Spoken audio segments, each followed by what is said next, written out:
I visited the 5 high schools impacted because we're working on a project with related to technology and technology development as part of our recovery process for the economic development piece. I will tell you that one of the most fascinating things to see is the resiliency of the kids and the faculty and staff in those schools. I mean, nobody's complaining. Everybody's doing what they need to do to get kids through high school and get kids through middle school, and they're just moving along and they're making it go. The resiliency of the people as measured by those high school kids and staff and faculty is really amazing. So I think we're,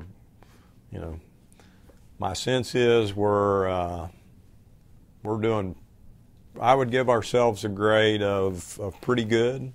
I think we're doing pretty good in the recovery process. Would all of us like it to go faster? Absolutely. Would all of us like it to already be done? Absolutely. But the process with which you have to go through to do it properly and effectively, for example, if we put a home back and we don't put it above the floodplain and we impact the insurance rates of an entire community, then we failed in our recovery process. So I think we're doing pretty good, and from a time standpoint, people need to understand that as we approach the first year anniversary of this, that we're in one lap of a very long race, and we've got a long way to go. And I told a group the other day, we owe it to the people who lost their lives and the people who were impacted by this to do it right and do it effectively, and to do it in a way that we are a better state and we are better communities than before the flood happened. And as you know, we're dealing with communities that were severely impacted by the economic restructuring that this state's going through, and then they got this thrown on top of them. So we owe it to those people and to those, particularly those that lost their lives, to make sure we do this and we look to what we want to be 15 years from now, not what we were 30 years ago. You mentioned this is just one lap in a long race and the economic state, but to try to leave it better than before, or perhaps an opportunity. Are you starting to see that to emerge a little? Yeah, absolutely. And a great example is in Clendenin, at the old Clendenin Middle School, in a area that was 8 feet underwater on the 24th of June 2016. There is now an office for a software development company, Mind Minds, which has 11 of the 20 jobs that they've committed to that area. So who would have thought before the flood of last year that there would be software developers working in Clendenin, West Virginia? So now we've got an area that was flooded and just severely impacted where we've got software development work going on. And we believe that the potential for growth in that facility is potentially up to 40 to 50 people down the road. So that's a great example of changing who we are as a result of dealing with some really bad circumstances. And you were talking before as well, I mentioned that I had talked to some of the emergency workers, and some of them said that they're pretty much back to normal. Would you say that that's pretty accurate? I think that's accurate. I think we have counties that while there may still be a couple of homes being rebuilt or a business going back to into play, that they are pretty well back to where they were. But we also have counties like Nicholas County, upper end of Kanawha County, Greenbrier County, from Raynell over to White Sulphur, Clay County, who are still in that first lap of that long race. The National Guard, the West Virginia National Guard, has been overseeing a somewhat newer project from FEMA, the demolition project. How has that been going? It's going pretty well. We had a total of roughly 750 applications for the demolition program. I think we've got over 600 of those which have been certified to be eligible. I think we'll get closer to the 750 as we move along. A little over 300 homes, I think, now have been removed, and the great part of that is getting a phone call from, for example, from Habibi Mamone, who works the Neighbors Loving Neighbors piece, that says, "Can you get that home down faster, because Mennonite Disaster Services is ready to come in and rebuild that house." And then we get it set up so it's built above the floodplain, and we get it so that it's not impacting insurance rates, and we're ready to go. And we've got a lot of examples of that going on. The last time I talked with the folks from VOAD and Jenny Ganaway, we're in the hundreds of homes that are being rebuilt now, and that doesn't include the ones that have just been rehabbed. So again, I think we've made great progress, but understand that there were over 9,000 applications for FEMA assistance as we hit the height of this thing. So this is not something we're going to fix in 1 year, much less 2 years, and then throw in on top of that rebuilding schools. But I will tell you that the process, for example, at Herbert Hoover High School, they're well into the planning process for what their new school is going to look like. So we manage a lot of different extremes. We've got some that haven't, moved as fast. We've got others that are sometimes moving faster than we can keep up with. And in sticking with the demolition program, does it seem particularly important in West Virginia? I know as a lifetime resident, it seems like the communities that I'm familiar with just have an abandoned building problem to start with. Has this been, you mentioned opportunities as well, has this also been an opportunity in that sense as well? It has. We were able to work very effectively with the folks from FEMA and put some state dollars to the process. And in Richwood, there were I think over 35 homes that were already abandoned structures that they were working to deal with, related to making sure that the community continued to develop, that it didn't create drug and other problems in the community. And we were able to pull those together and be more able to cost effectively get those out of the way. So you're right, it's creating some opportunities for us to build a new landscape for the future for some communities. With the little help. Yes. Yeah.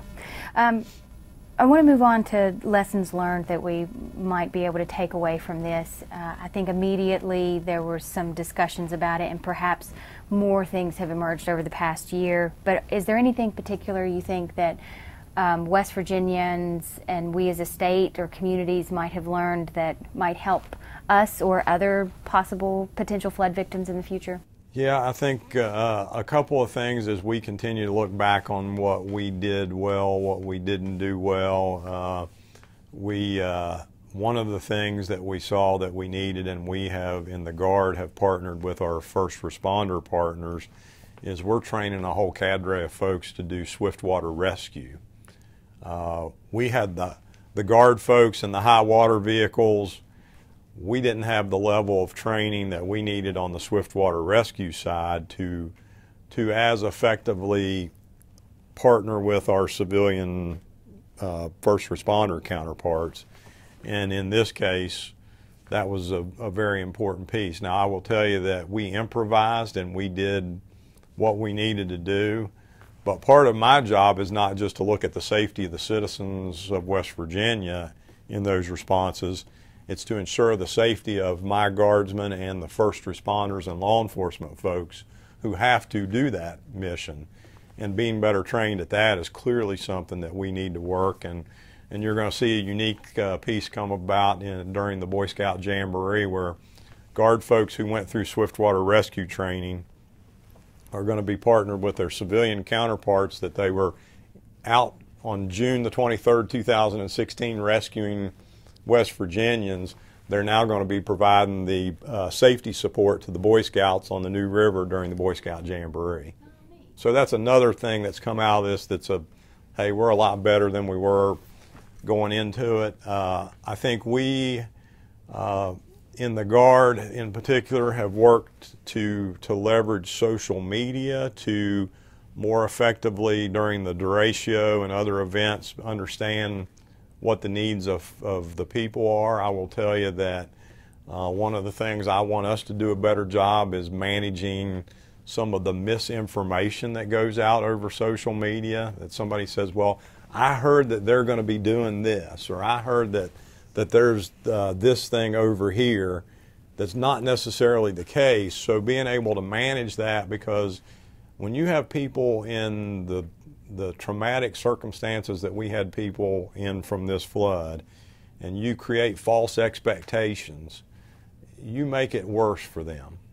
So we've got to do a better job of managing that information piece and that communications piece. And as we see with all the things that are going on around us, you know, the social media has got its great benefits, and social media has got its great drawbacks. And so I think that's another piece. I think we're probably writing some of the next processes that will be used by FEMA and other locations related to the home demolition project we talked about. The other piece that we're learning, and it's new and we're going to be kind of at the forefront of, is the new mitigation rules that are out there that allow us to spend more on mitigation in the sense of we can build homes above the floodplain and try to keep communities intact. You know, one of the easiest things to potentially do in some of these cases is throw up our hands and say, hey, this community's been damaged so bad, let's just, let's just do like we did in some of the coal mining towns in the old days, and we'll just walk away. But that wouldn't be the right thing to do for us as West Virginia, or as for the individuals in those communities. And saying that it's just too far gone, just give right. up. But you all, we're not giving up. No. Well, you know, again, I go back to the Clendenin example. Mm-hmm. Software developers working in Clendenin, you know, if I'd have said that 2 days before the flood, somebody would call me crazy. But, well, now it's reality. Back to the social media thing, you know, as a journalist, I guess, and a person who works in the media, I can't help but to wonder if this might help to highlight the importance of having journalists and professional, trustworthy journalists to get your information from, and pointing out to the public that you need to find a trustworthy source. Absolutely. I think one of the other things that we particularly have been working with public broadcasting in West Virginia is during the next events that we have, I think, and we've talked about the need to embed reporters with Guard and first responders, just like we do overseas, and embedding reporters with combat units so that they can be that trusted source of what is accurate, what is out there. So I think that's another lesson that we're taking away from this, and it relates to exactly what you just described, in that social media has its advantages, but at the same time, social media also creates challenges, particularly when you're talking about making sure that you get true and accurate information out there, and people don't take that as the gospel without doing a little bit of extra checking behind the scenes. What about managing donations? From the emergency service directors that we spoke to, several of them said that that was one of the lessons that they took away from it. Yeah, that's another good one. We have a great partnership with the VOAD system, the Volunteer Organizations Active in Disasters. They're written into our state plan. The Guard is working on behalf of all the first responders for Homeland Security and Emergency Management to rewrite and update the emergency plan, and we're looking at how do we integrate that more effectively into the process. One of the positive things that happened is there were so many people from so many places around the country that were putting stuff to us, but it's hard to manage sometimes and making sure it gets out. So one of the things that we felt we needed to do is where we could, particularly because in some counties we have very small emergency management staff, is to try to centralize and then use the Guard and emergency management as the system to get things out to folks. So managing all those donations is a challenge. Making sure they get to the right people at the right time is a challenge. And it's no different than running logistics in a overseas military operation sometimes. So, and you mentioned there's something that's, so in moving forward, how will that be managed? Will it be managed any differently in the future? I think we will tweak the process to try to more effectively manage where we can do a couple of things. One is to centralize or regionalize distribution points. The other is to be able to provide excuse me, more logistical support to those local emergency managers who are just overwhelmed and have very small staff. And social media, anything? I know we talked about the importance of finding people that you trust. Is that the basics of how to move forward and maybe yeah. do? Okay. I think what we're going to do is we're going to continue to develop the process to embed reporters with us as we go and understand how to better manage messages that go out across social media. What's been the biggest challenge for the Guard over the past year? I think one of the unique challenges was having guardsmen who were impacted by the flood and trying to help those folks while you're trying to help other folks. And in some cases, I've got to tell people, you need to go home and take care of your stuff and let us manage this. And then once you get stabilized, you can come back. But I got a lot of people in this organization that will go help other people and kind of let their stuff sit by the side for a while. So that's a unique challenge in managing. You know, I saw it during the derecho with my colleague and counterpart Jimmy Jeanette. His house caught on fire, and Governor Tomlin had to order him to go home, and he looked over at me and said, "You make sure somebody escorts him to his house," because he was going to stay and do his job and let that other stuff go by the wayside.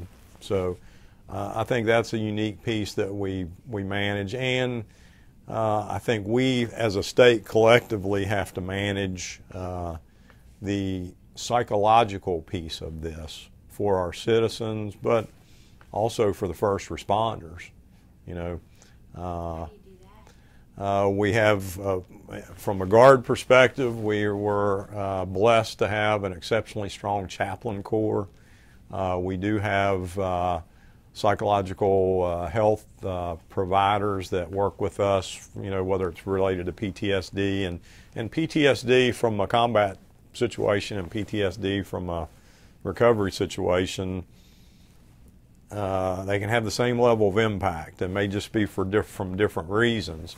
But I'll take, for example, the first responders who, we spent a great deal of time to ensure that we found that last individual of the 23, who happened to be a 14-year-old young lady from Greenbrier County. Those individuals that 2 weeks into this process that found her are going to be profoundly impacted for the rest of their lives. So you got to make sure that you're managing the mental health piece of this for not just the people, but for the first responders. There was the story of the elderly couple in Greenbrier County that still to this day, it's even hard to talk about it, but a World War II veteran who he and his elderly wife stood together, held hands with water up to here, and he had heart problems and his heart gave out. So it's not just the family, it's the first responders that responded to that.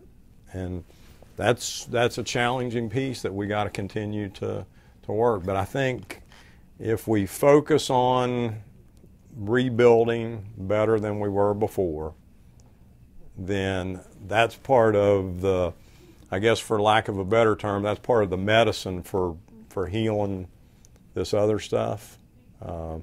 And I think those, I look at it because I'm a military guy from this perspective.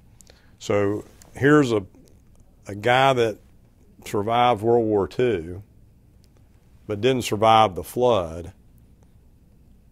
His expectation of the Guard and the military folks would be that we do the same thing that they did during World War II, and that is get the mission done. So I think that's what keeps us focused on where we need to go. I know it keeps me focused. I told somebody the other day I like to my wife laughs at me, I go online periodically, and there's a website called My West Virginia Home, and it has all these pictures of, Charleston when I was growing up in the 70s and early 80s, and I kind of go out and look at that periodically and say, okay, this is what we were. And when I grew up in Charleston, West Virginia, graduated from high school in 1979, and walked down Capitol Street, you could hardly get down Capitol Street for the people. So what I think we've got to do is we've got to figure out how we build ourselves back, not to be exactly like that in the past, but what can we envision ourselves looking like in the future? And it's much broader than just being an energy state. It's taking all those talents and turning them into other things, and doing that on behalf of those people that have been impacted.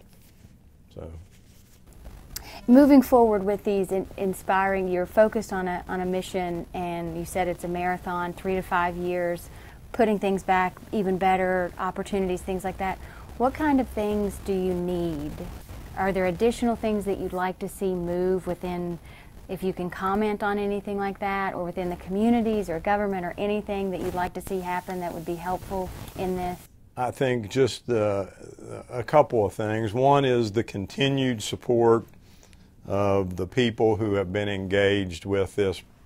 One of the heroes of this event, in my mind, are the faith-based organizations from across the state and across the country who have come in, and you pick the denomination and they've been here and they're still here. So keeping those people engaged and allowing us to keep that process going. The people who have been generous in donations, we've rebuilt a lot of homes already and are ahead of where a normal recovery would be because of the donations and those faith-based groups, and others like Team Rubicon, which is a veterans group, that have come in and started just rebuilding stuff while we wait to wade through the bureaucracy that we have to deal with to get the money and get it in the right places in order to rebuild. I think that would be another thing. We're going to continue to work with the congressional delegation to say, hey, we've got to streamline the bureaucracy here to get stuff done. Now, I will tell you that the FEMA folks, I know that we in West Virginia weren't real happy with the whole federal bureaucracy because of what we've encountered related to the economic challenges we have with the change in the structure with coal mining and that piece. But the FEMA folks have been exceptional. They have gone above and beyond in West Virginia to make sure we need what we get what we need. You know, and I don't know that I'll get in trouble for saying this, but I think I owe it to the men and women of the Guard. Hopefully, by the time this airs on June 20th, we'll have a state budget, because I have to have a state budget and have to have some stability in that budget, not just to carry out the military mission for readiness, not just to carry out the emergency response mission, but now we've put on the Guard, because we volunteered for it, or I volunteered us for it, this recovery mission. I can't do that without stable budgeting process and the right amount of money. So we've got to have that in order to move this thing forward. You can hear this story and more on the Inside Appalachia podcast. It's available on wvpublic.org or wherever you get your podcasts. That's Inside Appalachia. Get the podcast and you can listen on your own time.